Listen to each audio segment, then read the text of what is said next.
स्वस्थ रहने के लिए सीड्स की जरूरत होती है। सीड्स यानी स्लीप, नींद, इमोशनल वेलबींग, भावनात्मक स्वास्थ्य, एक्सरसाइज, व्यायाम, डाइट, भोजन और सप्लीमेंट्स। आज इस वीडियो में बात करेंगे कि ओवरऑल वेलबींग यानी समग्र स्वास्थ्य के लिए आपको किन सीड्स का उपयोग करना है। यदि आप किसी विशिष्ट स्वास्थ्य संबंधी समस्या के बारे में, उनकी सीड्स के बारे में जानना चाहें, तो आपको इसके लिए मेरी ये दो किताबें, सेहत का जश्न और सबसे पहले सेहत, इनको पढ़ना चाहिए। समग्र स्वास्थ्य के लिए सबसे पहले बात करते हैं एस यानी स्लीप यानी नींद की। ये तो हम सभी को पता है कि कम से कम 7-8 घंटे की नींद हमें रोज लेनी ही चाहिए। ये नींद अबाधित होनी चाहिए, अनइंटरप्टेड। और साथ ही में हमें ये याद रखना है कि हमारे शरीर में जो हीलिंग हार्मोन्स बनते हैं, वो बनते हैं रात को 9 बजे से 3 बजे के बीच में। तो हमारे शरीर की सर्केडियन रिदम को मेंटेन करने के लिए ये जो समय है 9 से 3 बजे तक का समय, ये हमारा नींद में ही बीतना चाहिए।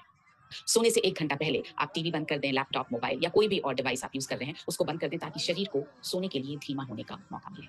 सोते समय कमरे में पूरी तरह से अंधेरा होना चाहिए और तापमान कमरे का आपके सोने के लायक होना चाहिए। आप चाहें तो सोने के लिए स्लीप मास्क का उपयोग कर सकते हैं। सोने से पहले गुनगुने पानी से नहाना आपको बहुत अच्छी नींद लेने में मदद कर सकता है, क्योंकि ये आपके नर्वस सिस्टम को शांत करने में मदद करता है। और सोने से कम 3 घंटे पहले हमें खाना खा लेना चाहिए। जब हम खाना खाते ही सोते हैं ना, तो हमारी शरीर की पूरी ऊर्जा उस खाने को पचाने में लग जाती है, जबकि सोते समय हमारे शरीर की ऊर्जा हमारे शरीर को हील और रिपेयर यानी उसकी हीलिंग और उसकी मरम्मत करने में लगनी चाहिए। सीड्स का जो दूसरा कॉन्सेप्ट है, वो है इमोशनल वेलबींग यानी भावनात्मक स्वास्थ्य। दिन भर में आप हंसने का कोई भी मौका न गवाएं। ऐसे दोस्त बनाएं जिनसे आप अपने मन की सारी बातें शेयर कर सकें, और दूसरों के भी ऐसे दोस्त बने जो आपसे अपनी बातें शेयर कर सकें। कोई एक हॉबी जरूर आप पालें, यानी एक शौक, चाहे वो गार्डनिंग हो, किताबें पढ़ना हो, डांस करना हो, गाना गाना हो, लिखना हो कुछ, या बाहर घूमना हो, कोई भी एक शौक जरूर आप अपनाएं। इससे आपके ब्रेन में भी नए नए कनेक्शंस बनते रहेंगे। एक प्रिंसिपल जिसने मुझे हमेशा मदद की है, वो ये है कि जिसे जीवन में बदलना आपके बस में हो, उसे पूरी ताकत से बदल दीजिए, और जिसे बदलना आपके बस में ना हो, उसे ऊपर वाले पर छोड़ दीजिए। जीवन में कभी भी हार न माने।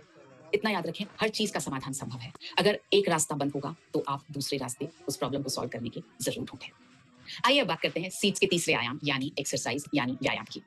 व्यायाम हमें रोज करना चाहिए। सप्ताह में 3 दिन, 5 दिन ऐसा नहीं। सप्ताह में 7 दिन व्यायाम करना चाहिए, कम से कम 30 मिनट के लिए।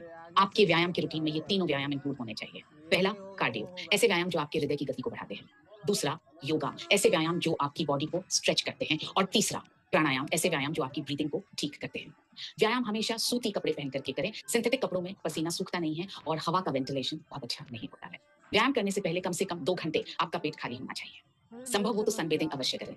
सुबह जब सूर्य उगता है, तो उस समय आधा घंटा आप सूरज की धूप में अपने बॉडी की सिकाई करें, या फिर शाम को सूर्यास्त होने से जस्ट पहले आधा घंटा आप सूरज की धूप में सेक जरूर लें। अब बात करते हैं सीड्स के चौथे आयाम यानी डाइट यानी भोजन की।